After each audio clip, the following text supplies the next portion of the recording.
O coesor. O coesor é um primitivo radiodetetor utilizado no século XIX, nos primeiros rádios detetores, né, cuja invenção é atribuída ao físico francês Branly. O próprio Landau utilizou também o detetor de Branly em seus aparelhos, né. Ele foi o primeiro dispositivo empregado na detecção de sinais de radiotelegrafia. Ele é constituído de um tubo de vidro, no interior do qual há materiais condutores, né, em forma de limalha, e que apresenta alta resistência, porém quando intercalado em um circuito e sofrendo a passagem de uma onda eletromagnética, ele se torna condutor. Após se tornar condutor, ele precisa sofrer uma batida mecânica sobre seu corpo para deixar de conduzir. A ação de fazer parar de conduzir é conseguida através de um relé chamado relé descoesor. Esta ação se torna necessária para que ele possa detectar pulsos seguidamente. Você vê aqui a ação de pulsos eletromagnéticos tornando condutor ou coesor, e a ação do descoesor abrindo o circuito.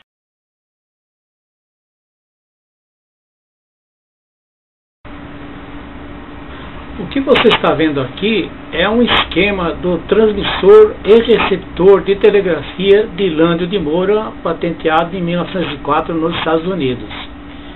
Aqui à sua direita você tem um esquema básico que era utilizado para a transmissão de telegrafia.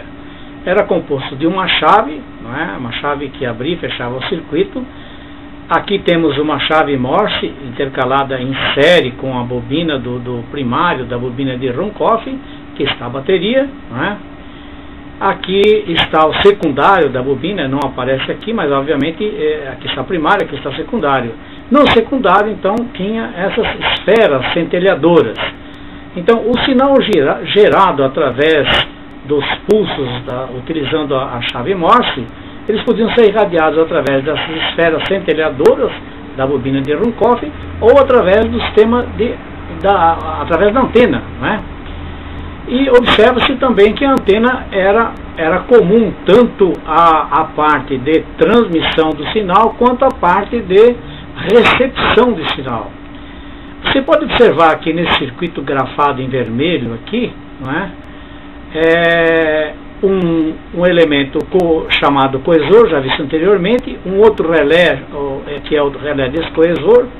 Você observa aqui também uma campainha, não é? E observa aqui um registrador gráfico de sinais de telegrafia.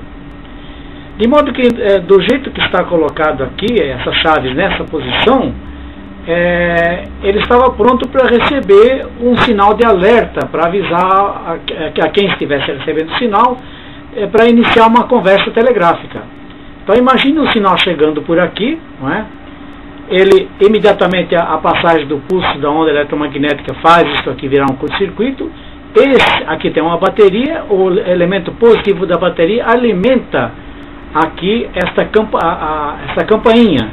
O outro lado vem para o polo negativo da bateria, de modo que a campainha fica tocando. O operador então já sabe que alguém está querendo se comunicar. Imediatamente a seguir ele vai mudar a posição dessas chaves para poder proceder à recepção do sinal, e é o que veremos a seguir.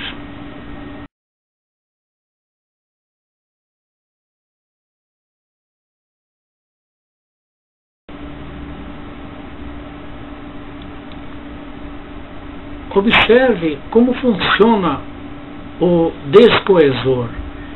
A cada vez que chega um pulso através da antena, né, este pulso é imediatamente curto-circuitado através do coesor. O descoesor tem necessidade de dar uma pequena batida sobre o coesor para liberá-lo, para que ele possa receber o novo pulso.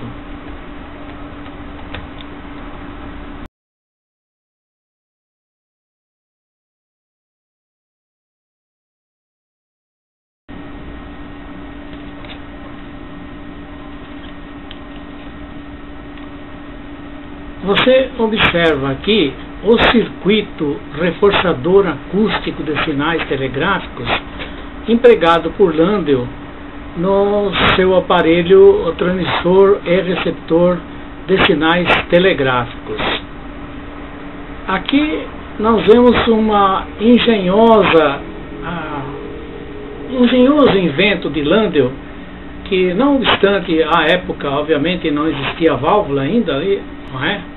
Ele conseguiu aumentar o volume do som dos sinais telegráficos através dessa câmara de ressonância, desse aparelho que ele chamou reforçador acústico de sinais. Vocês podem observar 3 circuitos aqui: o circuito 1, não é? O circuito 2 e o circuito 3, cada um deles com uma função diferente. Toda vez que chega um sinal, um pulso eletromagnético através da antena, ele chega até o coesor. No momento que ele chega no coesor, ele estabelece um curto-circuito entre o ponto A e o ponto B. Portanto, o terminal mais dessa bateria vai alimentar diretamente esse circuito 1 aqui, não é? De maneira que se estabelece uma corrente elétrica passando por aqui. E essa corrente elétrica, ao passar por essa parte interna desse dispositivo, ele vai encontrar carvão moído aqui.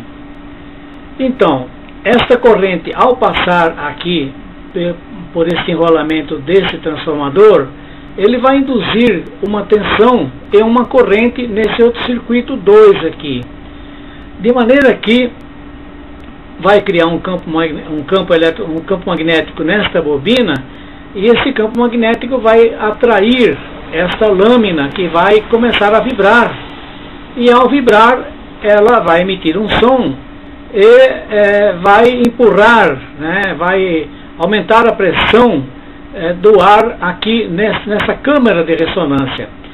E este aumento de pressão de ar vai pressionar aqui o carvão, este carvão moído que está colocado aqui. E este aumento de pressão fará com que aumente a resistência elétrica dessa parte do circuito aqui.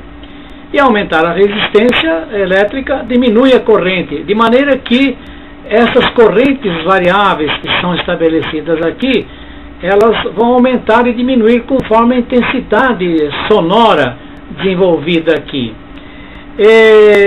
Com isso ele conseguiu fazer um reforço de sinais sem empregar elementos ativos como válvula, que ainda demorariam um certo tempo para aparecer. Vocês podem observar também que tem este outro circuito aqui, que é o circuito do relé descoesor, de modo que quando chega também um pulso eletromagnético provindo da antena, essa tensão vai aumentar, vai ser aplicada a esta bobina, e o circuito é fechado por aqui, de maneira que temos um terminal negativo, passa pela bobina, e esse terminal positivo fecha por aqui, não é? Estabelece-se uma corrente, e toda vez que estabelece-se uma corrente, o relé atraca esta peça, e esta peça, quando volta, ela percute, né? Por isso é chamado de percutor, ela percute o coesor, de modo a dar uma pancadinha nele para que ele novamente se coloque em condição de receber um pulso eletromagnético. De modo que esses são os detalhes do reforçador acústico de sinais telegráficos do transmissor e receptor de sinais elétricos, de sinais de telegrafia, particularmente usado na recepção dos sinais elétricos de telegrafia de Landau de Moura.